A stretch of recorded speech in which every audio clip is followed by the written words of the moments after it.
வணக்கம். அயனார் துணை சீரியல் ப்ரொமோல பார்த்தீங்கன்னா, நம்ம நிலா பல்லவனுக்கு அட்வைஸ் பண்ணிட்டு இருக்காங்க. "எதுக்கு பல்லவா நீ வீட்ட விட்டு போற? நீ வீட்ட விட்டு போனீன்னா, எல்லாரும் உன்ன தேட்டு வருவாங்க. நீ நெனச்சுட்டு போனியா? இது மாரி வீட்ட விட்டு போற வேல வச்சுக்காத. எதுவா இருந்தாலும் தைரியமா வீட்ல நின்னு ஃபேஸ் பண்ணி பேசு. அத விட்டு கோழையாட்டம் போற வெளியில.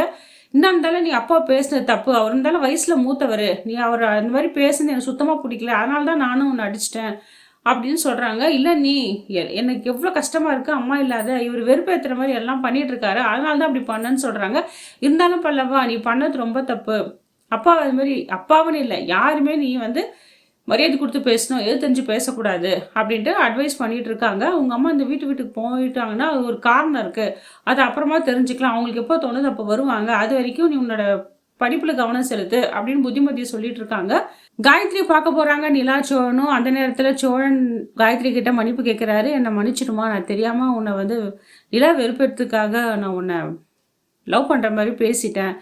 ஆனா என்ன மன்னிச்சிடுமான்னு" சொல்றாரு. காயத்ரியும், "இல்லண்ணா நான் மன்னிச்சுட்டேன். அதெல்லாம் ஃபீல் பண்ணாதீங்க" அப்படின்னு சொல்லிடுறாங்க.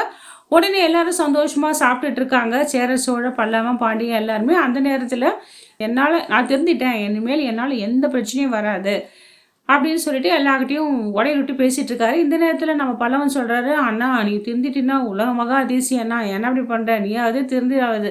நீலாம் திருந்திட்டேன்னா எங்களுக்கெல்லாம் போர் அடிக்குண்ணா" அப்படின்னு சொல்லிட்டு கலாய்ச்சிட்டு இருக்காங்க. "ஏய் என்னடா அடி வாங்குவேன்னு" சொல்லிட்டு அவரு பதில் பேசி சந்தோஷமா சாப்பிட்டுட்டு இருக்காங்க. அந்த நேரத்துல சோழனோட முதலாளி கால் பண்றாரு. உடனே சோழன் வந்து சும்மா அசால்ட்டா ஸ்பீக்கர்ல போட்டு பேசுறாரு. அவரு, "ஏன்பா சோழா, 2 சவாரி போனேன். 2 சவாரி உருப்படியா பண்ணியா? ஏன்பா சவாரிக்கு வந்த பொண்ணுங்கிட்டலாம் வாய குடுத்து, இது மாரி அரட்டை பண்ணிட்டு வரியா? ஒரே கம்ப்ளைண்ட் பண்றாங்கப்பா. என்னப்பா சோழா இப்படி பண்ணிட்டேன்னு" சொல்றாங்க.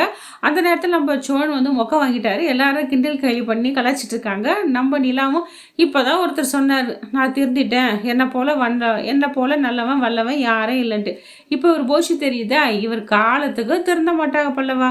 உங்க அண்ணன ஐயோ! என்ன சொல்றதுன்னே தெரியலையே" அப்படின்ட்டு எல்லாரும் வாய்க்கு வந்தபடி கலாய்ச்சிட்டு இருக்காங்க நம்ம சோழனும் வெக்கத்தோட தலையை குனிகிறாரு மக்களே. இது மாதிரி இருந்தால் இந்த ஐநூறு துணை சீரியலும் ரொம்ப நல்லா இருக்கும். பல்லவன் வந்து எப்படி அவங்க அப்பா கிட்ட இனிமேல் மரியாதையாக பேசுகிறானா, நடேசங்கிட்ட பேசுகிறானா, இல்லைன்னா அவங்க அம்மாவை நினச்சிட்டே அழுதுட்டு இருக்காங்கன்னு என்னன்னு தெரியல. அடுத்த வர எபிசோடில் என்ன விஷயம் நடக்குதுன்னு பார்க்கலாம் மக்களே. இந்த வீடியோ உங்களுக்கு பிடிச்சிருந்தா லைக் அண்ட் ஷேர் கமெண்ட் பண்ணுங்கள். வீடியோ ஸ்கிப் பண்ணாமல் பாருங்கள். நன்றி, வணக்கம்.